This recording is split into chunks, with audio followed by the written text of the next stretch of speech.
in Oklahoma. And since then, we've both experienced a lot of life. Katie has been to Czechoslovakia, Georgia, Nebraska, Wisconsin. I have been in Texas and Oregon. And here we find ourselves in the small world of the Presbyterian Church USA, both serving churches in the Presbytery of Northern Kansas. When I was preparing to preach with you all today, I was thinking about what it means to live and serve in a congregation where lots of different people come together, bringing many different gifts and skills, different backgrounds, different stories, different stages in life. And this idea that God calls all of us to be together, that all of us are called to be united in Christ. So the passage we're going to consider this morning comes to us from Paul's letter to the Ephesians. And the passage in Ephesians begins with, "For this reason." So before I read it, let's find out what this reason is. In the first 3 chapters of Ephesians, Paul is writing to the saints in Ephesus. And it is largely an expansive statement about God's overflowing and saving grace. Paul reminds us in the first part of Ephesians that in Jesus Christ, we have received redemption and forgiveness. Grace has been lavished upon us. Paul tells the people in Ephesus they are remembered in his prayers. He writes about God's rich mercy and great love, and how we are made alive with Christ and saved by grace. Christ is our peace, Paul says, bringing Gentiles and Jews together as one, breaking down any dividing wall. Paul proclaimed the good news, an expanded circle of inclusion and family of God.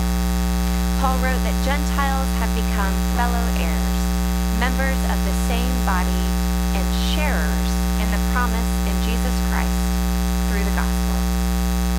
So it is in this context of bringing the different groups of people together that our scripture begins today.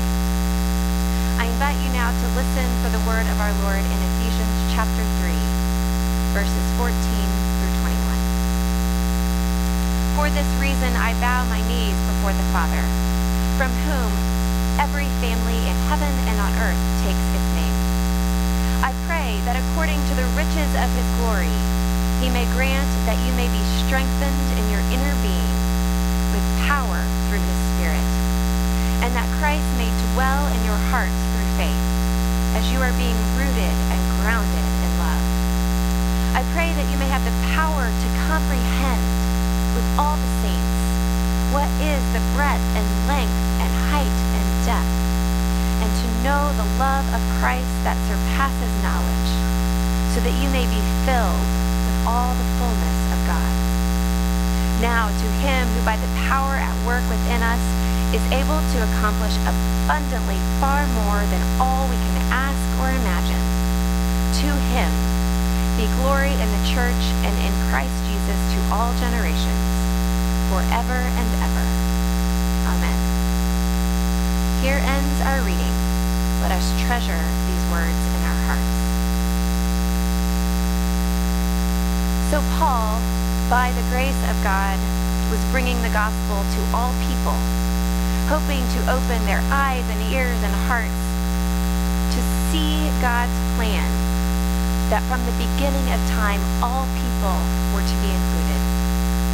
But Paul knew that bringing the Gentiles and Jews together as one was not going to be easy. Long-held divisions and laws and rules were going to have to be broken. To break down the dividing wall is rarely easy. So it was for this reason that Paul prayed for the church in Ephesus. Paul prayed to God for the people, that they might be strengthened in their inner being, that Christ might dwell in their hearts, that they might have the power to comprehend the breadth, length, height, and depth of God's love, to know the love of Christ that surpasses knowledge, that they might be filled with the fullness of God. Paul knew that bringing all the people together meant different views, different perspectives, backgrounds, skills, and gifts. Paul knew that there would be challenges. And Paul knew God, the one from whom every family in heaven and on earth takes its name, would be able to guide and strengthen the people. Bringing people of different backgrounds and experiences together is rarely easy or smooth. Father Gregory Boyle of Homeboy Industries knows this well. In 2011 or 12, I had an opportunity to visit Homeboy Industries in the Los Angeles area where Father Gregory Boyle serves. He is a Jesuit priest and has been working for many years with homeboys and homegirls, members of different rival gangs from the Los Angeles area. And in his work, he strives to bring people from very different backgrounds, from very different places, into one united family. And in this book, Tattoos on the Heart, The Power of Boundless Compassion, Father Gregory shares this story. Chepe and Richie need to get out of town. They haven't committed crime, but it's just a matter of time before America's Most Wanted comes calling. Their constant risky behavior and failure to ever be cautious has an expiration date. They're from the same gang and walking the tenuous line that separates them from the bona fide trouble and innocent enough kicking it. I think they need a momentary change of venue. So as Father G went to deliver some talks in Bakersfield, he brings along Chepe and Richie for the road trip. Now, they've never been on any excursion like this before in their lives. And Father G writes, "We break up our trip with dinner at Coco's, a restaurant a notch above Denny's and a notch below, well, every place else. A very imposing woman with a missile silo hairdo is serving as our hostess this evening. She stands behind this reception counter and glowers at the three of us. Well, really only at Chepe and Richie. Shaved heads, tattooed, and in all their baggy clothes, gangster finery. I hold up 3 fingers to indicate the number in our party, and she budges not at all from her rock-solid, mad dogosity. I play charades with her. Whole idea, 3 people, sit at a table, eat food. Each concept comes with its own accompanying gesture. I know exactly the origin of her displeasure, and I volley some of my own right back at her. I judge her just as surely as she judges them. Barriers that exclude all around, please. Finally, she blinks, grabs at 3 menus, and emerges from behind the desk, waving at us to follow her. She sighs with exasperation, not one bit happy that we've chosen Coco's for our dining pleasure. We follow the hostess beehive through the restaurant, and let's just say we apparently are no longer in East LA. All the diners stop what they're doing, silverware suspended in midair, and a disquieting silence descends upon the place. All eyes turn toward us as we move uncertainly through the divided sides of tables and customers. Richie's stage whispers, "Everybody's looking at us." I douse his concern. "Don't be ridiculous." Everybody was looking at us. He goes on to talk about their first experiences at the table, and then says, the waitress comes over and deposits a slew of menus. The special menu, the summer menu, the sizzling platter menu, the regular old menu. When Richie comes back from the bathroom, he eyes this laminated array set before him and asks, "Are these the things?" "The things? You know, the things. The menus?" "Oh, come on, G," Richie says with a sigh. "You know I don't speak Rich."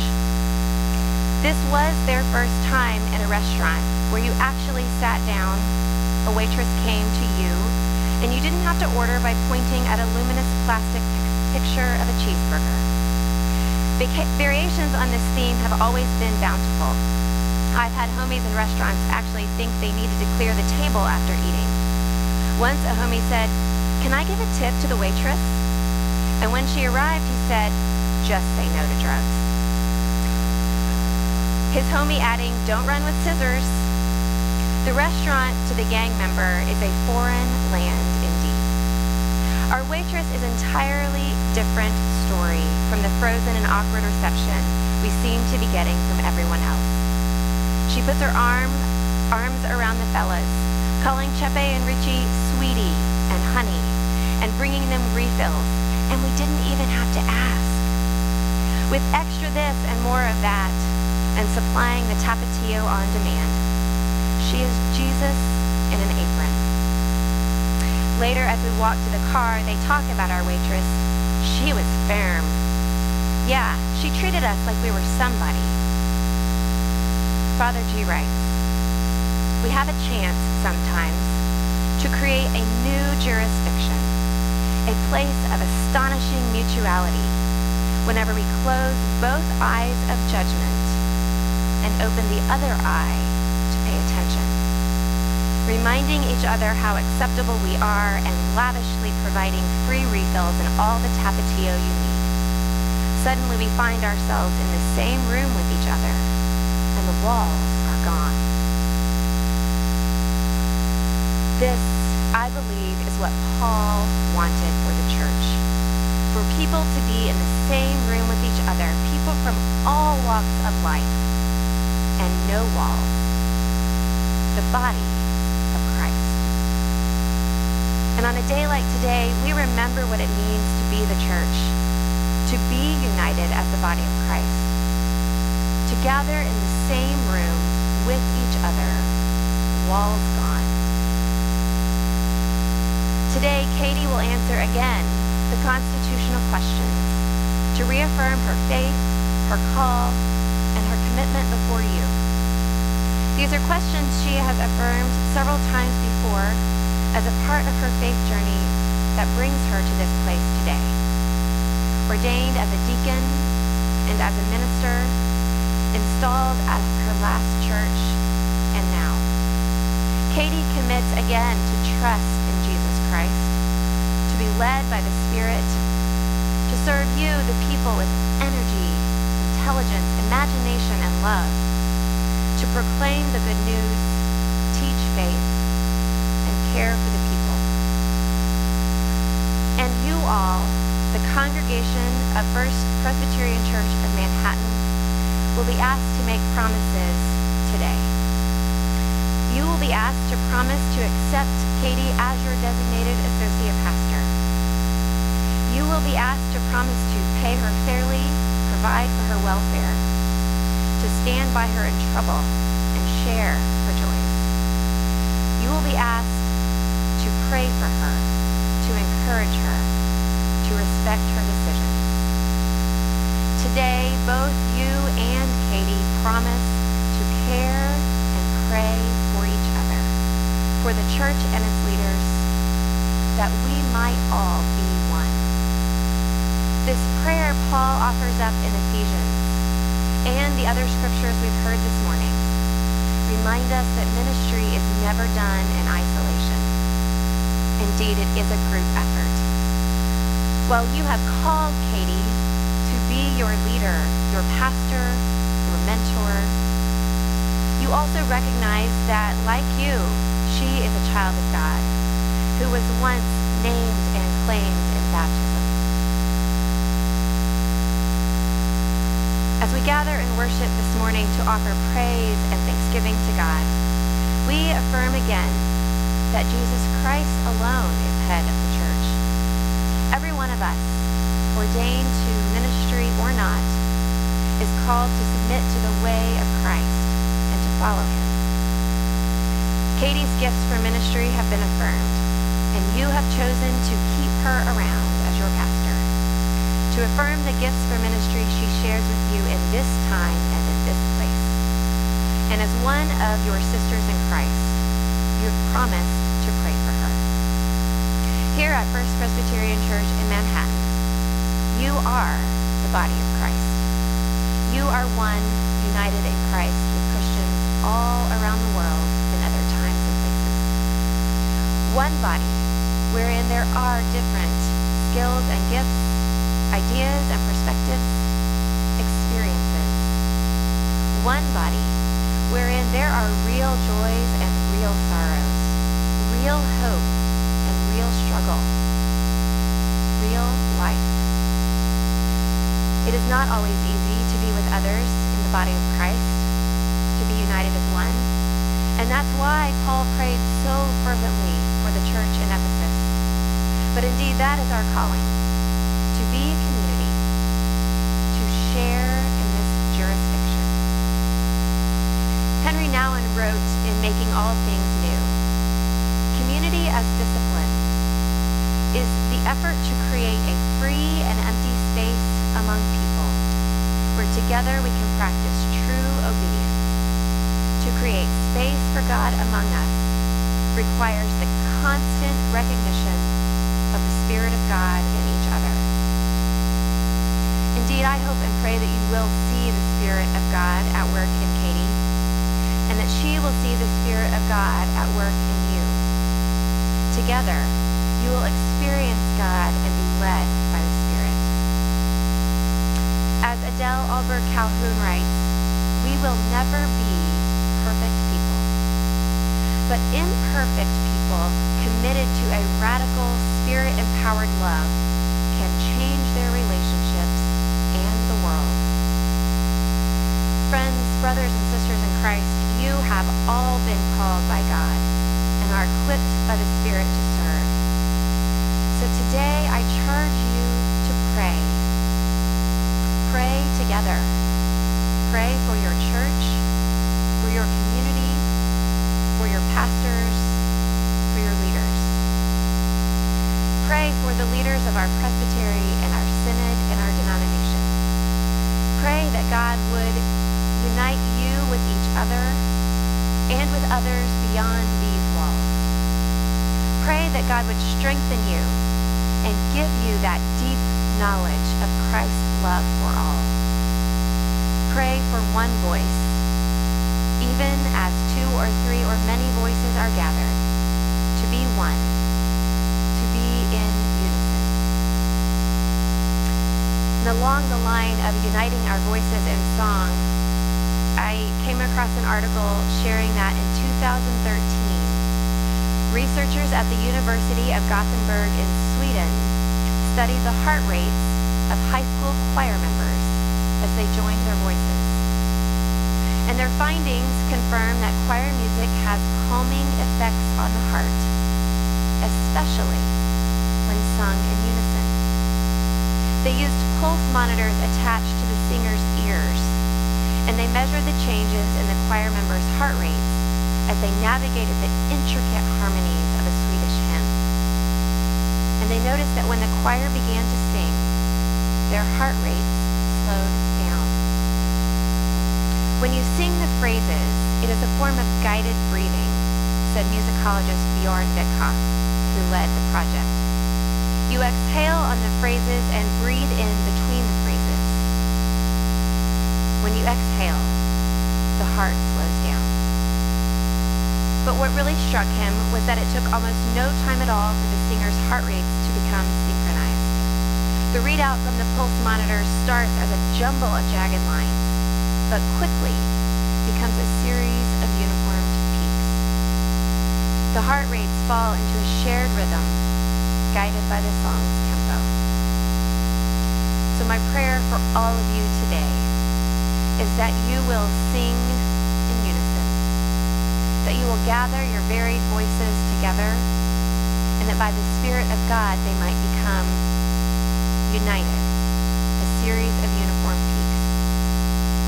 I pray that you will sing, study, and serve in unison, even with people from different backgrounds, places, and stages. May you sing as one, and may you pray with and for one another. And Katie, as you study and teach and preach in this place, may you know that Christ dwells in your heart. As you listen and pray and serve in this place, may you know the deep love of Christ.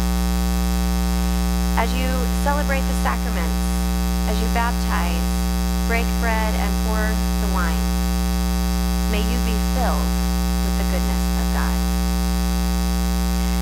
And we lift up all of these, our prayers to God, with Paul's final reminder that God is not only the beginning, but also the end.